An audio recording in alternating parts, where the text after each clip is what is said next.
নতুন এটা ভিডিঅ'লৈ তোমালোকক পুনৰবাৰ স্বাগতম জনাইছোঁ। আজি মই তোমালোকৰ বাবে লৈ আহিছোঁ স্নাতক পৰ্যায়ৰ অসমীয়া উচ্চমানৰ পাঠ্যক্ৰম অসমীয়া নাটক ৩ নং গোটৰ অন্তৰ্গত লভিতা জ্যোতিপ্ৰসাদ আগৰৱালাদেৱৰ এটি বিশ্লেষণাত্মক আলোচনা। তোমালোকে ভিডিঅ'টোৰ প্ৰথমৰ পৰা শেষলৈকে স্কিপ নকৰাকৈ চাই যাবা। ধন্যবাদ। অসম আৰু অসমীয়াৰ স্বাভিমানৰ প্ৰতীক জ্যোতিপ্ৰসাদ আগৰৱালা অসমীয়া সাহিত্য জগতৰ এগৰাকী পুৰোধা ব্যক্তি। গীত, কবিতা, চলচ্চিত্ৰ, নাটক সকলোতে তেখেতৰ প্ৰতিভাৰ স্বাক্ষৰ বহন কৰি থৈ গৈছে।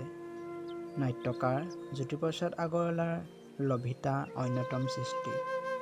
1947 চনত ৰচিত আৰু 1948 চনত পোনপ্ৰথমবাৰৰ বাবে প্ৰকাশিত লভিতা নাটকখন সৰ্বমুঠ 5টা অংকত বিভক্ত। 1942 চনৰ অসমৰ ৰাজনৈতিক পটভূমি আৰু দ্বিতীয় মহাসমৰৰ সৈতে জড়িত কেইটামান বাস্তৱ ঘটনাৰ আলমত ৰচিত জ্যোতিপ্ৰসাদৰ লভিতা এখন সামাজিক নাটক। লভিতা নাটকখন আন নাটকৰ দৰে গতানুগতিক নহয়, অৰ্থাৎ আন নাটকত থকা সকলো উপাদান লভিতাত পোৱা নাযায়। নাট্যকাৰে নিজেই নাটকখনৰ পাতনিত এনেদৰে লিখিছিল, লভিতা যদিও নাট্যকাৰে ৰংগমঞ্চৰ কাৰণে লিখা হৈছে, তথাপি ই গতানুগতিক নাটকৰ শাৰীত নপৰে। ইয়াত সচৰাচৰ যেনেকৈ নাটকত আখ্যান, প্লট, চৰিত্ৰাংকন থাকে, ঠিক সেইদৰে ইয়াত দিয়া হোৱা নাই। আখ্যান আছে যদিও তাক মাত্ৰ নাটকীয় ঘটনাৱলী গাঁথিবলৈ সূত্ৰৰ দৰেহে লোৱা হৈছে। প্লট ইয়াত দেখুৱাব খোজা নাই। নায়ক নায়িকা হিচাপে ইয়াত চৰিত্ৰ নাই। ইয়াত নায়ক গোটেই অসমীয়া ৰাইজেই। নাটকখনত লভিতা ফুলগুৰি গাঁৱৰ খেতিয়ক বাণেশ্বৰ বৰুৱাৰ জীয়েক। লভিতা দেখাই শুনাই ধুনীয়া আৰু লগতে তাই শিক্ষিতা। ফুলগুৰি গাঁৱৰ ওচৰতে লহৰজান এড্ৰাম। 1942 চনত জাপানী উৰাজাহাজৰ দ্বাৰা হোৱা বোমা বিস্ফোৰণৰ ফলত লভিতাৰ পিতৃ বাণেশ্বৰ বৰুৱাৰ লগতে ফুলগুৰি গাঁৱৰ আৰু 2-4জনৰ মৃত্যু হয়। পৰৱৰ্তী সময়ত ব্ৰিটিছ চৰকাৰে লহৰজান উৰাজাহাজৰ ঘাটিৰ 5 মাইলৰ ভিতৰত থকা গাঁওবিলাক মিলিটেৰী লগাই উঠাই দিয়ে।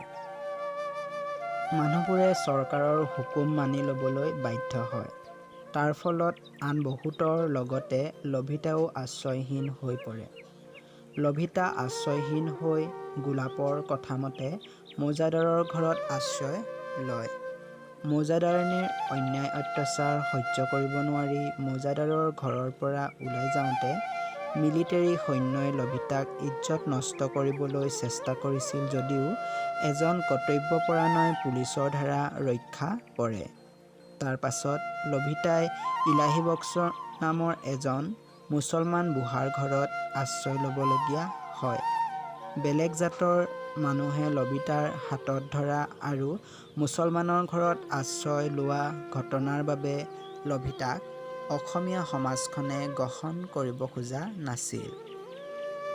ইলাহী বক্স নামৰ বুঢ়া মানুহজন ঘৰত থকা কিছুদিনৰ পাছত লভিতাই যুদ্ধত নাৰ্ছৰূপে ব্ৰিটিছ বাহিনীত ভৰ্তি হয়।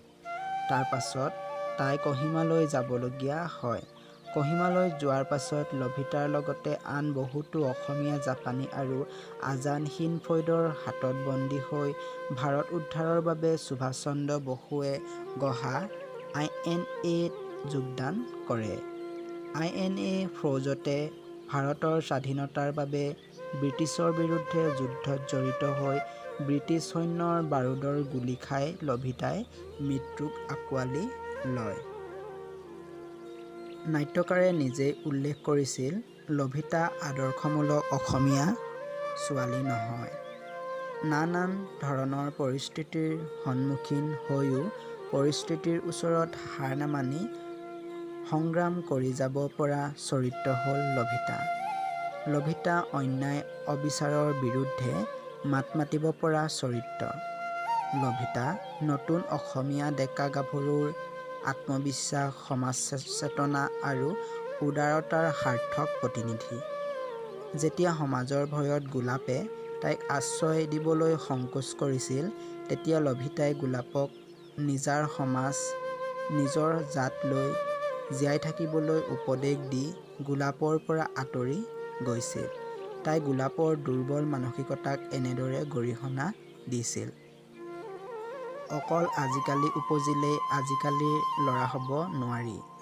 তোমাৰ মনটো আজিৰ দিনটো আজি ২ বছৰৰ আগৰ ডেকাৰ দৰে। যি কথাটো সত্য বুলি ভাবা তাক সমাজৰ ভয়ত ক'বলৈ সাহ নাই, কৰিবলৈ সাহ নাই। তুমি নক'বা আজিৰ দিনৰ ডেকা বুলি। তোমাক নিজকে সেই বুলি ভুৱা নিদিবা। যি ডেকাৰ অন্তৰত বিপ্লৱৰ জুই জ্বলা নাই, সি আজিৰ দিনৰ ডেকা হ'বই নোৱাৰে। নাট্যকাৰে নাটকখনত যিবোৰ ঘটনা বা পৰিস্থিতিৰ উপস্থাপন কৰিছিল, সেইবোৰ বাস্তৱ আছিল। সেই ঘটনাবোৰৰ প্ৰত্যক্ষ অভিজ্ঞতা নাট্যকাৰগৰাকীৰ আছে। নাট্যকাৰে লভিতাৰ পাতনিত লিখিছে, সেই সময়ৰ অসমত হোৱা যি ঘটনা নাটকত সমাৱেশ কৰা হৈছে, সেই সকলোবোৰে হোৱা ঘটনাৰ আলম লৈয়ে নাটকখন দেখুওৱা হৈছে।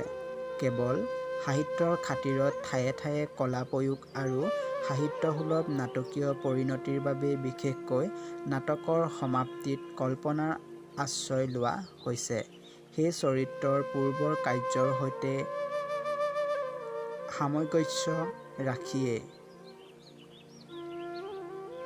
লভিতা নাটকখনৰ সামাজিক মূল্য আজিও হেৰাই যোৱা নাই।